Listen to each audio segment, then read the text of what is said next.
Supreme കോടതിയിലെയും മറ്റ് ഹൈക്കോടതിയിലെയും ജഡ്ജിമാരുടെയും നിയമനം സജീവമായ പരിഗണനയിലേക്ക് എടുക്കുകയാണ് പാർലമെന്റ്.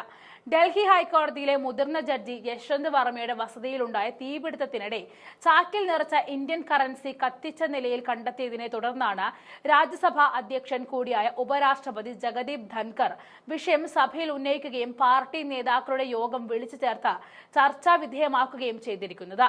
2014 ഓഗസ്റ്റിൽ ഇന്ത്യൻ പാർലമെന്റ് ജഡ്ജിമാരുടെ നിയമനം സംബന്ധിച്ച ദേശീയ ജുഡീഷ്യൽ അപ്പോയിന്റ്മെന്റ് ആക്ട് പാസാക്കുകയും അത് രാജ്യത്തെ 16 സംസ്ഥാന നിയമസഭകൾ അംഗീകരിക്കുകയും ചെയ്തിരുന്നു. തുടർന്ന് രാഷ്ട്രപതി ഇത് സംബന്ധിച്ച 99ാമത് ഭരണഘടനാ ഭേദഗതി നിയമത്തിന് അംഗീകാരം നൽകുകയുമുണ്ടായി.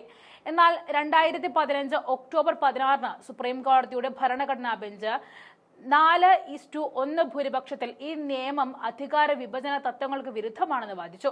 ജുഡീഷ്യൽ നിയമന അധികാരം കൊളീജിയത്തിന് വച്ചു നൽകുകയാണ് സുപ്രീം കോടതി ഭരണഘടനാ ബെഞ്ച് ചെയ്തത്.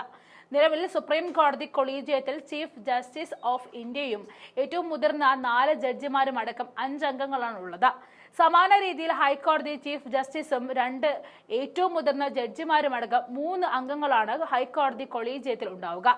ഏറ്റവും മുതിർന്ന സുപ്രീം കോടതി ജഡ്ജി രാഷ്ട്രപതിയാണ് ചീഫ് ജസ്റ്റിസായിട്ട് നിയമിക്കുന്നത്. സുപ്രീം കോടതി കൊളീജിയത്തിന്റെ ശുപാർശയുടെ അടിസ്ഥാനത്തിൽ രാഷ്ട്രപതി സുപ്രീം കോടതിയിലെ ഇതര ജഡ്ജിമാരെ നിയമിക്കുന്നുണ്ട്. ഹൈക്കോടതി കൊളീജിയം നൽകുന്ന ശുപാർശയുടെ അടിസ്ഥാനത്തിൽ സുപ്രീം കോടതി കൊളീജിയത്തിന്റെ നിർദ്ദേശപ്രകാരം രാഷ്ട്രപതി തന്നെയാണ് ഹൈക്കോടതി ജഡ്ജിമാരുടെ നിയമനവും നടത്തിവരുന്നത്. കൊളീജിയത്തിന്റെ പ്രവർത്തനം തെല്ലും സുതാര്യമല്ല എന്നും ഇതര സർക്കാർ നിയമനങ്ങളിൽ പാലിക്കപ്പെടുന്ന സംവരണ തത്വങ്ങൾ ഇക്കാര്യത്തിൽ പാലിക്കപ്പെടുന്നില്ല എന്നുമുള്ള വിമർശനം ഇപ്പോഴും നിലനിൽക്കുന്നുണ്ട്. ഇന്ത്യൻ ഭരണഘടനയിൽ ജുഡീഷ്യൽ നിയമനങ്ങൾ സംബന്ധിച്ച് പരാമർശമുള്ളത് അനുച്ഛേദം 124(2)ലാണ്. ജുഡീഷ്യൽ നിയമന അധികാരം എക്സിക്യൂട്ടീവിന്റെ തലവനായ രാഷ്ട്രപതിയിലാണ് നിൽക്കുന്നത്. സുപ്രീം കോടതി ഹൈക്കോടതി ജഡ്ജിമാരുടെ നിയമനത്തിൽ സുപ്രീം കോടതി ചീഫ് ജസ്റ്റിസുമായി കൂടിയാലോചിക്കണമെന്നും ആവശ്യമായ തോതിൽ സുപ്രീം കോടതി ഹൈക്കോടതി ജഡ്ജിമാരുടെ ആലോചന ആവശ്യമാണെന്നുമൊക്കെ ഭരണഘടന വ്യവസ്ഥ ചെയ്യുന്നുള്ളൂ. കൊളീജിയ സംവിധാനം നിലവിൽ വന്നതോടെ ശുപാർശ ചെയ്യപ്പെടുന്ന നിർദ്ദിഷ്ട ജഡ്ജിമാരെ സംബന്ധിച്ച ഇന്റലിജൻസ് ബ്യൂറോയുടെ അന്വേഷണ റിപ്പോർട്ട് കൊളീജിയത്തിന് സമർപ്പിക്കുന്നതിൽ എക്സിക്യൂട്ടീവിന്റെ ചുമതല കുറയ്ക്കുകയും ചെയ്തിട്ടുണ്ട്. ജസ്റ്റിസ് യശ്വന്ത് വർമ്മയുമായി ബന്ധപ്പെട്ട് ഇപ്പോൾ ഉയർന്ന വിവാദം കൊളീജിയം സംവിധാനത്തിന്റെ സുതാര്യതയാണ് ചോദ്യം ചെയ്യുന്നത്. വർമ്മയെ തന്റെ മാതൃകോടതിയായ അലഹബാദ് ഹൈക്കോടതിയിലേക്ക് സ്ഥലം മാറ്റി നിയമിച്ച സുപ്രീം കോടതി നടപടി അലഹബാദ് ഹൈക്കോടതി ബാർ അസോസിയേഷന്റെയും അഭിഭാഷകരുടെയും വൻ പ്രതിഷേധത്തിന് കാരണമായിട്ടുണ്ട്.